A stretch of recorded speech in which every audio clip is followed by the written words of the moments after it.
Сәлеметсіздер ме, құрметті оқушылар? Бүгінгі сабақтың тақырыбы Әнет бабаның шешендік сөздері. Оқушылар, бүгінгі сабақта Әнет баба туралы ақпарат аласыздар. Әнет бабаның шешендік сөздерімен танысасыздар. Әнет баба шешендік сөздерінің идеясын ғаламдық тұрғыдан талдап, әдеби эссе жазасыздар. Әнет баба кіші ұлы Орталық Азияның ежелгі және орта ғасырлық тарихында өлшеусіз із қалдырған Қорқыт Ата, Тоныкөк, Асан қайғы сияқты кемеңгер тұлғалардың жалғасы. Аты аңызға айналған Әнет бидің есімін заңғар жазушы Мұхтар Әуезов өзінің тұңғыш туындысы Еңлік Кебек драмасында атап кеткен. Оған қоса, Шәкәрім Құдайбердіұлының Қалқаман Мамыр дастанында кемеңгер қария ретінде суреттеледі. Әнет бабадан кейінгіге мұра болып қалған билік, шешендік, ақыл, нақылдары аз емес. Үш арсыз, үш ғайып, үш даусыз, үш қадірсіз, үш жаман, үш күшті, үш тәтті деген нақыл сөздері ел арасында кең тараған. Оқушылар, бүгін сіздер Әнет бабаның не арсыз, не ғайып, не даусыз шешендік сөзімен танысасыздар. Бірге оқиық. Күлтөбеге жиналған ел, баба, дүниеде не арсыз, не ғайып, не даусыз, не қадірсіз, не тәтті, не күшті, не жаман деп 7 сұрақ қойыпты. Сонда Данагөй баба 7 сауалға 3-3-тен жұптап, былай деп жауап береді. 3 арсыз бар, ұйқы арсыз, тамақ арсыз, күлкі арсыз. 3 ғайып бар, ажал ғайып, қонақ ғайып, несібе ғайып. 3 даусыз бар, олар мыналар: мінез, кәрілік, ажал. 3 қадірсізге жігіттік, денсаулық, әйел жатады. 3 тәтті бар, олар жан тәтті, мал тәтті, жар тәтті. 3 күшті бар, ақыл күшті, жүрек күшті, тіл күшті. Сондай-ақ 3 жаман бар: нақақ қан төгу, кісі малын нақақ алу, ата-бабадан қалған ескі жұртты бұзу. Міне бұдан сақ болыңдар депті. Не арсыз, не ғайып, не даусыз шешендік сөзін терең түсіну үшін келесі тапсырманы орындайық. Бірінші тапсырма. Кестеде Әнет бабаның не арсыз, не ғайып, не даусыз шешендік сөзінен үзінділер берілген. Бірінші бағандағы қарамен жазылған сөздерді ойшылдардың, ақындардың сөздерімен және нақыл сөздерімен мәніне қарай сәйкестендіріп, идеясын талдаңыздар. Не арсыз, не ғайып, не даусы шешендік сөзінен берілген үзінділер. 3 ғайып бар, ажал ғайып, қонақ ғайып, несібе ғайып. 3 даусыз бар, олар мыналар: мінез, кәрілік, ажал. 3 жаман бар, нақақ қан төгу, кісі малын нақақ алу, ата-бабадан қалған ескі жұртты бұзу. Міне өздеріңіз көріп отырғандай, ажал ғайып, кәрілік, кісі малын нақақ алу деген сөздер қарамен жазылған. Сіздер осы сөздерді ойшылдардың, ақындардың сөздері, нақыл сөздермен сәйкестендірулеріңіз керек. Әлем әміршілері де өлді, олар да төбешікке айналды. Басын иіп ажалға, олар да аттанды мәңгілік, рудаки. Уақытша нәрсе тән деген, өледі де қалады. Көне үнді әдебиеті Махабхарата жырынан. Көргенде күміс кесе, алтын аяқ, бір сөзді тамағыма қойдым таяп. Кесені қолыма алып қарай бердім, ішінде нақақ көзден жас бар ма деп. Сұлтан Махмұд Торайғыров. Қар қанша қалың жауғанмен жазға бармас, гүлденіп өскен бәйшешек күзге бармас. Қорқыттың нақыл сөздері. Қане балалар, тапсырманы орындайық.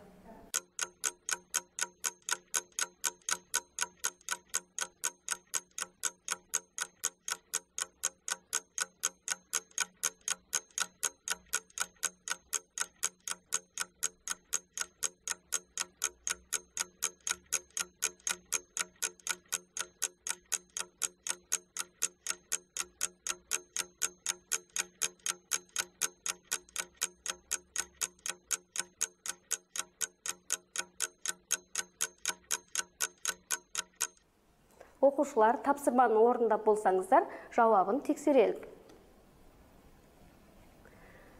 3 ғайып бар, ажал ғайып.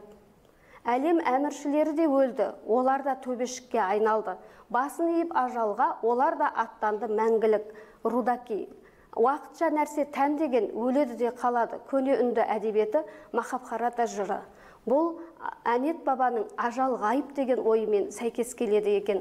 Бұл адамның өмірден өтуі, адам өмірге келгеннен кейін бұл өмірден ғайып болып жоғалады деген ойды беріп тұр. 3 даусыз бар: кәрілік, уақыттың тоқтамайтыны, кәрілікте жететіні. Бұл ой Қорқыттың нақыл сөздеріндегі қар қанша қалың жауғанмен жазға бармас, гүлденіп өскен бәйшешек күзге бармас деген оймен үндесіп тұр. 3 жаман бар: кісі малын нақа қалу. Сұлтанмахмұт Торайғыровтың бір адамға өлеңіндегі көргенде күміс кесе алтын аяқ, бір сөзді тамағыма қойдым таяп, кесені қолыма алып қарай бердім, ішінде нақақ көзден жас бар ма деп. Кісі малын нақа қалу. Сұлтанмахмұт Торайғыров бір байдың үйіне барғанда мол қазына көреді екен. Сол қазынаға қарап отырып, бұл кісіден қиянатпен алған байлық қой деген ойға келеді. Сондықтан да кісі малын нақа қалудан алыс болу керек. Мінекей оқушылар, Әнет бабаның сөздері әлем ойшылдарымен, ақындармен үндес келеді екен. Енді сабағымызды ары қарай жалғастырайық. Құрметті оқушылар, бүгін сіздер әдеби талдау эссе жазасыздар. Эссе тақырыбы Әнет бабаның 3 күшті бар: ақыл күшті, жүрек күшті, тіл күшті деген философиялық ойын әлемдік ойшылдардың дүние танымымен байланыстыра отырып талдап жазыңыз. Сөз саны 100-120. Оқушылар, эссені жазбас бұрын эссе тақырыбын түсініп алу керек. Эссе тақырыбында не туралы деген сұраққа жауап тұрады. Эссе тақырыбы не туралы екен? Эссе тақырыбы философия, философиялық ой, дүние таным туралы. Ал тақырыптың өзектілігі Әнет бабаның 3 күшті бар: ақыл күшті, жүрек күшті, тіл күшті деген философиялық ойын әлемдік ойшылдардың дүние танымымен байланыстыра отырып талдап жазу. Оқушылар, эссе жазарда бізге ақпараттар қажет болады. Эссе не туралы болды? Философиялық ой, дүние таным туралы болды. Сондықтан біз сондай ақпараттарды жинадық. Философия ұғымы грек тілінен аударғанда даналыққа деген сүйіспеншілікті білдіреді. Филио – сүю, софия – даналық деген мағына береді. Философиялық ой адамның ақыл парасаты, пайымдау, әлемді ерекше сезу, әлемге ерекше қатынас. Ал дүние таным адамның өзіне, әлемге, өзінің әлемдегі орнына деген көзқарастар жүйесі. Енді негізгі бөлімде бізге дәлелдер қажет болады. Сондықтан аргументтер жинауымыз керек. Аргументтермен жұмыс. Біз ақыл, жүрек, тіл туралы ойларды талдаймыз. Сондықтан біз осы үшеуіне қатысты аргументтер жинадық. Ақыл. Ақыл адамның ең мықты қасиеті, бостандықтың себебі. Фома Аквинский. Адам бойындағы ең тамаша нәрсе білім мен ақыл. Жүсіп Баласағұн. Ал жүрек туралы. Жүрек басты мүше. Мұны тәннің ешқандай басқа мүшесі билемейді. Бұдан кейін ми келеді. Бұл да басты мүше. Бірақ мұның үстемдігі бірінші емес. Әбу Насыр Әл-Фараби. Жүрек ол нақышталған тақтай. Нақыштары ақыл, мағрифат, иман, яқин. Әбул Қасым. Мағрифат таным, яқин ақиқат деген мағына береді. Тіл туралы. Біліп айтқан сөз білікті саналар, біліксіз сөз басыңды жеп табалар. Жүсіп Баласағұнның сөзі. Тіл түйгенді тіс шеше алмайды. Махмуд Қашғари. Міне біз аргументтерді жинап алдық. Енді эссе жазуға кірісеміз. Эссе жазбас бұрын оның құрылымымен танысып алу керек. Әдеби эссе академиялық эссенің түріне жатады. Эссе кіріспе, негізгі бөлім, қорытынды бөлімнен тұрады. Кіріспе бөлімінің құрамына тақырыпты түсінгені туралы сөйлем, тақырыптың өзектілігі, тезис кіреді. Негізгі бөлімге тезисті қолдаушы пікір, пікірге қатысты аргумент, анализ, абзацты қорытындылаушы сөйлем.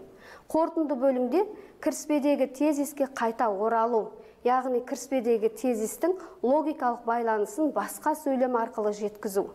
Негізгі бөлім абзацтарының түйіні эссені қорытындылаушы сөйлемнен тұрады. Қазір бірге эссе жазайық. Әдеби талдау эссе. Эссе тақырыбы Әнет бабаның 3 күшті бар: ақыл күшті, жүрек күшті, тіл күшті деген философиялық ойын әлемдік ойшылдардың дүниетаныммен байланыстыра отырып, талдап жазыңыз. Сөз саны 100-120.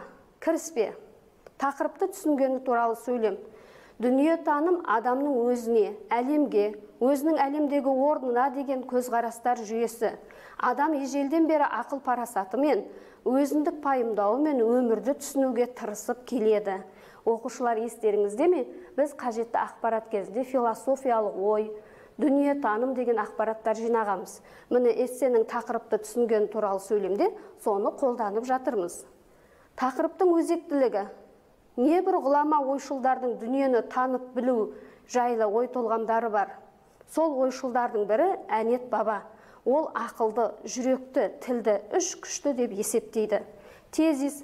Әнет бабаның күштілік туралы ойы әлем ойшылдарымен де ұштасады. Енді негізгі бөлім жазайық. Негізгі бөлім. Тезисті қолдаушы пікір. Әнет баба ақылды күшті деп есептесе, италиялық ойшыл Фома Аквинский түркі дүниесінің ғұламасы Жүсіп Баласағұн да ақыл құдірет, ақыл тамаша деген байламға келеді. Пікірге қатысты аргумент. Біз міне тезисте пікір білдірдік. Енді сол пікірге аргумент келтіріп жатырмыз. Фома Аквинский ақыл адамның ең мықты қасиеті, бостандықтың себебі дейді. Сонымен бірге ғұлама Жүсіп Баласағұн адам бойындағы ең тамаша нәрсе білім мен ақыл деген. Енді осы аргументтерге анализ жасау керек. Ойшылдар ақылды адам бойындағы жоғары қасиет, ақылдылық адамды еркіндікке апарады. Ақыл адамды адастырмайды. Ақыл біліммен тереңдей түседі. Біліммен қаруланған ақыл терең деген ой тастады. Талдау жүргізіп алғаннан кейін, енді осы бүкіл абзацты қорытындылайтын сөйлем жазылу керек. Ақыл тозбайтын тон, білім таусылмайтын кен. Сол себепті ойшылдардың ақыл туралы ой толғамдары түйіскен болуы керек. Оқушылар, кіріспе бөлімді, негізгі бөлімді жаздық. Енді қорытынды бөлімге көшеміз. Кіріспедегі тезиске қайта оралу. Кіріспе бөлімде тезис қойылған. Сол тезиспен логикалық байланыс болу керек. Қорытындылай келе, Әнет бабаның күштілік туралы айтқан байламдары ғалам ғұламаларымен үндесетіні белгілі болды. Ақыл алып, сондықтан ақылға жүгінген адамның адаспасы анық. Мінекей оқушылар, сіздер эссені толық жазып болдыңыздар. Ары қарай тіл күшті, жүрек күшті деген ойларды жалғастырып жазуларыңызға болады. Бүгінгі сабақта Әнет баба туралы ақпарат алдық. Әнет бабаның шешендік сөздерімен таныстық. Әнет баба шешендік сөздерінің идеясын ғаламдық тұрғыдан талдап әдеби эссе жаздық. Бүгінгі сабағымыз осымен аяқталды. Келесі сабаққа дейін сау болыңыздар.